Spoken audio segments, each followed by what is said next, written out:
Have you ever felt the ground shake? That's an earthquake, a sudden jolt that reminds us that Earth is not as solid as it seems. And what about mountains, those towering giants that pierce the sky? They, too, are products of Earth's incredible hidden forces. These phenomena, along with volcanoes, are not random events. They are caused by the slow, relentless movement of massive pieces of Earth's outer layer, called tectonic plates. Like puzzle pieces on a grand scale, these plates constantly shift and interact, shaping the world we know. Imagine cracking an egg, not all at once, but with a network of fine lines. That's a bit like Earth's outer layer, broken into these massive plates.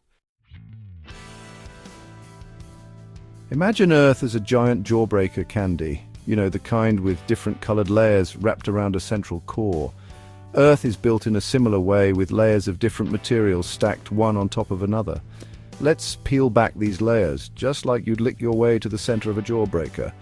The outermost layer, the one we live on, is called the crust.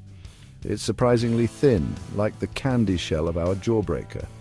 Deeper still, in the center of our Earth jawbreaker, lies the core. This is divided into two parts: the outer core, which is liquid metal, and the inner core, a solid ball of iron and nickel under immense pressure. Remember those tectonic plates we talked about?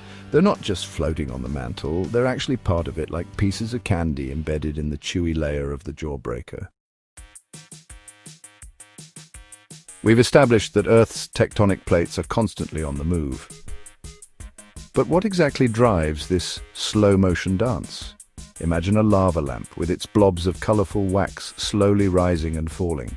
The heat from the lamp's bulb warms the wax, making it less dense and causing it to rise. As the wax cools, it becomes denser and sinks back down. Something similar happens within Earth's mantle. Intense heat from the core heats the mantle material. This heated material rises towards the Earth's surface, dragging the tectonic plates along.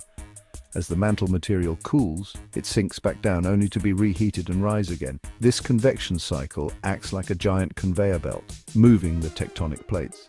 These interactions at the plate boundaries cause most of the earthquakes, volcanoes, and mountain ranges we see on Earth. We've talked about tectonic plates moving, but they don't just drift along peacefully. They bump, grind, and sometimes even crash into each other, creating a geological dance with dramatic consequences. There are three main ways these plates interact. They pull apart, collide head-on, or slide past each other. Imagine two friends practicing social distancing, moving further apart.